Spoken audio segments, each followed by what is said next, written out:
our team. Every contract negotiation is a little bit different. Each player has kind of different priorities, whether it's term or whatnot.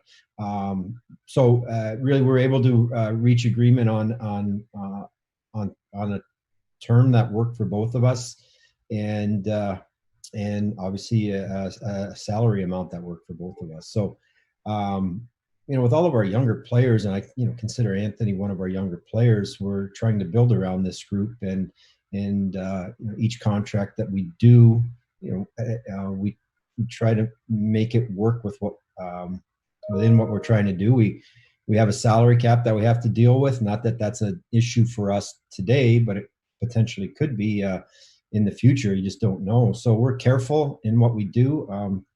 But our intention is to keep these young players around, and we just, we're able to work out a contract that turned out to be 4 years, which I was comfortable with the length, and both Anthony and his representation were comfortable with as well. You've been general manager of a team in Tampa that was, at contender status, and now you're GM of a team in rebuilding mode. Is there a difference in the importance of allowing yourself flexibility? I mean, I think 4 years now, Anthony's actually the one with the most, or is the longest term on the roster right now, just having flexibility, not just in cap space, but in how long players are locked up. Yeah. I guess with each contract, you kind of see how it plays out. You start out with a plan. Contracts are good contracts, can turn out to be really good contracts for a player, for management. You just don't know over time how it plays out. But I think it's important because things can change from year to year. With the salary cap, with your own team, your structure, what you want to do or what you're trying to accomplish. So again, we're trying to just negotiate fair deals that work for the player and work for the organization. But right now, you see around the league, like a lot of the long-term contracts cannot work out. There's just so much uncertainty. So you be careful in the length of the term of the contract you do. Thank you, Steve. Our next question is from Ansar Khan with MLive. Hi, Steve. You still got some cap space available, but it appears like your roster is pretty much full. Do you think that you're pretty much done acquiring players in this offseason, or are you still looking at possibly adding a free agent or even making another trade for a hefty contract along with the draft pick, something along those lines? There's still a lot of players on the market, free agents. If you do look at just kind of, pencil in what you think our roster would be, we've got a lot of bodies right now. I do think there's room potentially to add, and I would consider it as we go along or as we get closer to knowing when we're going to start. Would consider adding. Really, as far as the trade market, I'm not really active in that right now. It's pretty quiet around the league, but certainly we'd be open to listening or to getting talking about that with teams. But again, things are quiet right now. Also, Timashov, any update on him? Are you still trying to sign him? Dimitro is looking around, weighing his options, and is still a possibility to re-sign with us. Thank you. Our next question is from Brad Galley with WXYZ. Hey, Steve, thanks for doing this again with us. No trouble. Anthony said yesterday there will be a point he hopes, and there's an opportunity to contend within this contract that he just signed with you guys. You were smart when you got here to not put a timeline on the rebuild, but in pointing that all out, you said it took, St. Louis at the time you had just gotten here, a decade to win with that nucleus that they had built with Tarasenko and everybody else there. Is it realistic for Anthony to say and to believe that this team will contend within the window of this new contract? I hope so. Again, I just not going to set a timeline or date or number of years. We'll just kind of continue to do what we're doing. We'll look for ways to improve the team. The plan isn't just to sit and not try to improve and get better from year to year. We're going to try and get better from year to year. The reality is you're limited to what you can do, and you're limited or you're restricted by the time it takes for each prospect to develop.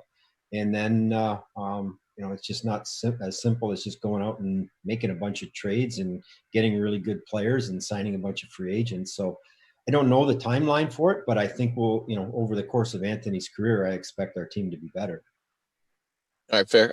Going off what Answer said and even feeding off what you just said there, did you guys explore it all before, shoring up the goaltending situation? Did you explore taking on a contract in net and maybe making one of those trades to take on a big deal that somebody else was trying to maybe get rid of? Like a Fleury situation or somebody else that they were trying to move on from a contract. Did you explore that at all? Well, we talk to every team in the league about, and see if there's a fit for potential trades. So we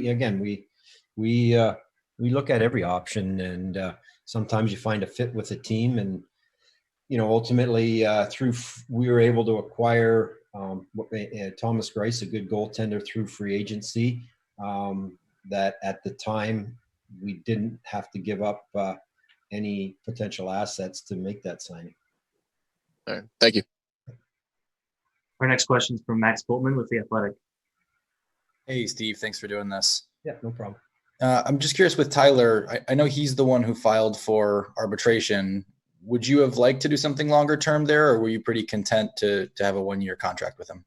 Well, I don't want to speak for Tyler, but we were trying to reach agreement on a longer term deal, certainly longer than 1 year. We weren't able to do that. So, it's within the CBA. The player has the right to file for arbitration. So again, we were trying to do something longer. We just couldn't reach agreement on it. Okay. And then Anthony mentioned, that you didn't want to do anything 3 years with him so that he and Dylan didn't become unrestricted free agents at the same time. How important is that to kind of stagger when some of these young players, like the durations of their contract, I guess? Honestly, I'm not sure how big of a deal it is, but I just didn't want to be in the position, like two of our best players being up at the same time. So yeah, that is true. I was hesitant to do that. We talked about different lengths of contract, and ultimately they were comfortable on the 4-year term, as was I.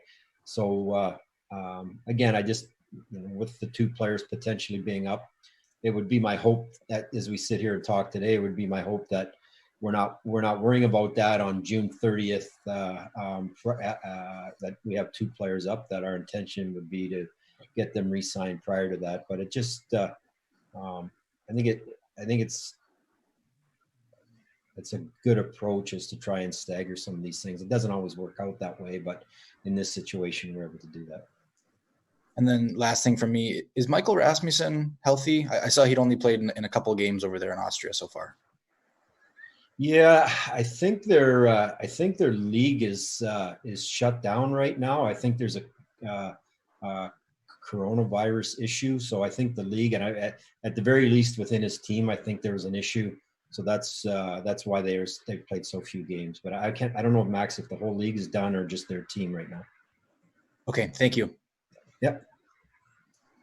Our next question is from Ted Kolfman with the Detroit News. Hey, Steve, how's it going? Good, Ted. How are you? Good. Hey, Max took my Bertuzzi questions. Let me ask you this. In terms of Mantha, where's the next step, or what can he do to take that next step in his career? Where does he need to improve, I suppose? I guess I could say in another way.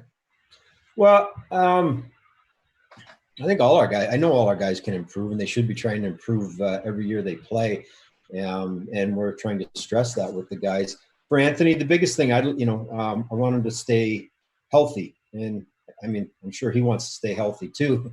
I think 3 of his injuries may have come in fights. So I don't trying to encourage our players to fight. Not telling them they can't or don't have to. It's a physical, emotional game, and whether there's fighting in any sport or not, sometimes it happens. And guys are competitive and intense and whatnot. So I think there's some luck involved, and I hope, our hope is Anthony remains healthy. He's an important player, an impact player, and he's we need him on the ice. So again, I think there's still a lot.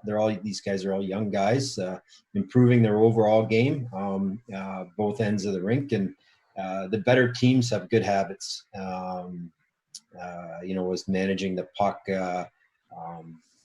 simple things, managing the puck, shift length, you name it. That goes for all our guys. The good teams have good habits, and we're trying to instill that as a group, and that's up to the coaches and to work with the players. So that's not specific to Anthony Mantha. It goes for everyone. But number one for Anthony is really to train and make sure he's in the best shape he possibly can be, and give him a chance to stay healthy. Hey, Steve, how, I don't know if the frustrating is the word or whatnot, but you guys still don't know for sure when this is going to start, if there's going to be a season, I suppose, or whatnot. But I mean, you alluded to it before. Are you still optimistic and hopeful something's going to happen here after January or whatnot? Or yeah, I'm very optimistic, and I'm optimistic. I'm hopeful. I don't really have any control over it. And the league can only control so much as well with the players. I think the Players Association and the league have were able to complete the previous season. And the cooperation from both sides has been fantastic, and it's my understanding they're working together now to put a plan in place. Ultimately, we're restricted by international governments, Canada, the U.S. border, local, state governments, where everybody's operating, including yourselves, are operating under that. Right now, it looks like we'll be able to come up with some type of plan. Don't know specifically what that is, and then kind of keep my fingers crossed that things don't go sideways again, and we're not able to play. But I'm optimistic. I think they will come up with something that works, and kind of wait. We're just kind of waiting for from any guidance or any news from the league as to what the plan will be. Yeah. Sounds good. Thanks, Steve. Yep. Our next question is from Larry Lage with the Associated Press. Steve, good afternoon. Hi, Larry. Hey, talk about the challenges that your team has along with the other ones that didn't make the expanded playoffs. It's going to be, 9 months or so between games. And how do you, with your own club, try to overcome that as best you can with the limitations in place? I look back, I guess, to the lockout years that we had. We missed a full year in 04, 05. The players are skating. They have been skating. It's not game-like, obviously, situations, but they'll get it back relatively quickly, I think. We're kind of all in the same boat. The longer this, some teams obviously got to play in the playoffs, Dallas and Tampa to go all the way to the finals. The longer the break in between, it kind of, somewhat equalizes or neutralizes the disadvantage that, teams like us that haven't played in so long. I don't know what training camp's going to look like. I don't know how many, if any, preseason games we play. But I think, and I just, again, from watching the playoffs, the guys being out from March until late July, the first few games they played were sloppy. But after 3 or 4 or 5 games, you saw the guys looking pretty good. Some of the guys that had been off through injury, or some of the older guys, took a couple of games for them to get going, and they did. So I really think, regardless of how long we're out, 5 or 6 games, the guys will be ready, will look good and be in shape and be sharp and have their hands and legs to get going. So now, if we're sitting here 2 years from now, that's a different story. If we still haven't played, and again, I say that, because I was in that position where we took a year off, and I watched the guys who were conscientious, who really took care of themselves. They didn't miss a beat. Maybe it took a week or 2 to go, but they didn't miss a beat. And some of the guys that weren't conscientious or weren't focused and motivated struggled. And I'm hopeful, and that our guys are all conscientious and motivated and self-disciplined. I believe they are. Our next question is from Guillaume Lefrancois with La Presse. Hi, Steve. Thanks for taking the time today. Yeah, no problem, Gil. All right. The NCHC conference announced a couple of weeks ago that they'll be going in Omaha in some sort of bubble to play some games. I know you have, by my count, you have at least one prospect going there, Cooper Moore. I'd just like to know how you view this experience and how you feel this would benefit prospects like Cooper.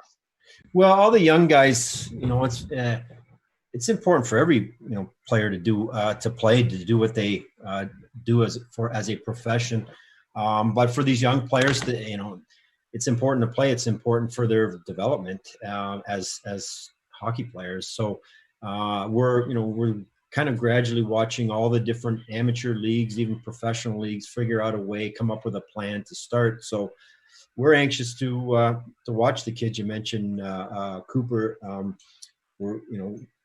I think it's great. I think the leagues in any sport, really any industry or business, who are determined to get back to work and get back to operating have figured out a way to do it safely, and have come up with that. And we're watching it in all of our sports. And there are certain challenges that complicate it. We follow the European leagues a lot, and teams are forced to take a break or shut down, or and they're working around it. In Russia, they've chosen just to plow through it.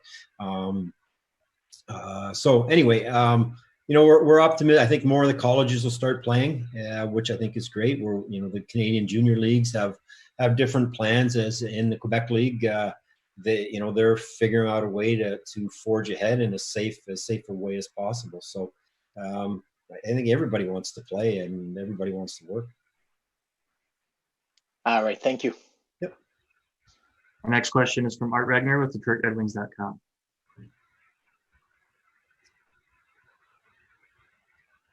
Sorry about that. Hi, Steve.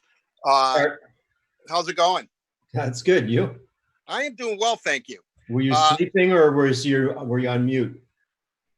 No, actually, I had a computer problem, so I just got back on, and then I couldn't find the unmute button. So, typical day in my life, Steve, as you very well know. With that said, and forgive me if you've answered this question already, because I did miss a little bit of this. The AHL is going to, has a start date. I know it's important to get the Griffins going. I know you're on that committee, but you've been so busy with the Wings. Are you hopeful that the AHL is going to start in early February? And have you, in this committee that you're on, been able to, get the process going? Well, the committee that I'm on, really, the role, there's 4 or 5 general managers from the NHL on. It's just kind of be a liaison maybe, or kind of share the thoughts of the National Hockey League. But the AHL really is in charge of it, is in, with their ownership, with their team presidents. They're really working on the plan. We're more consultants, I guess I would call it. But they're working towards putting a plan in place. They got to figure out again. I think based on the environment right now, or the climate we're in, I think it's very, very reasonable to expect to start to play sometime in the new year. What the league looks like, what the schedule looks like, and how many teams actually play is a little bit uncertain right now, because every individual team has to decide their business model. The business model in the American Hockey League is different than the National Hockey League. And, they really are, even more so than the NHL, a fan-driven, that's the basis of their revenues, is having people in the building. So the biggest challenge American League faces is, can they get any fans in the building? And if there's 0 fans, do they want to, or can they operate? And that's yet to be determined. But there's still more discussions to be had on that front. But I think the league will start again, barring a major setback in handling the virus.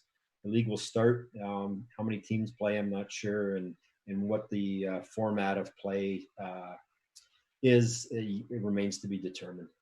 I know everything's up in the air, but has the NHL allowed you and the 6 other non-playoff teams that you'll be able to start 2 weeks earlier, your camp, than everybody else, or is that still has to be decided? I think at this point, Art, I think the non-playoff teams will get some type of earlier start. I'm not sure it'll be 14 days. More realistically, might be a week. There's still, I think it's part of the, I don't really like to call it a negotiation, but part of a plan between the PA and the league of trying to put this thing back together and get back to work. So I expect us and the other 6 non-playoff teams to have some type of head start. I don't think it'll be 2 weeks though. And finally, Steve, one more question.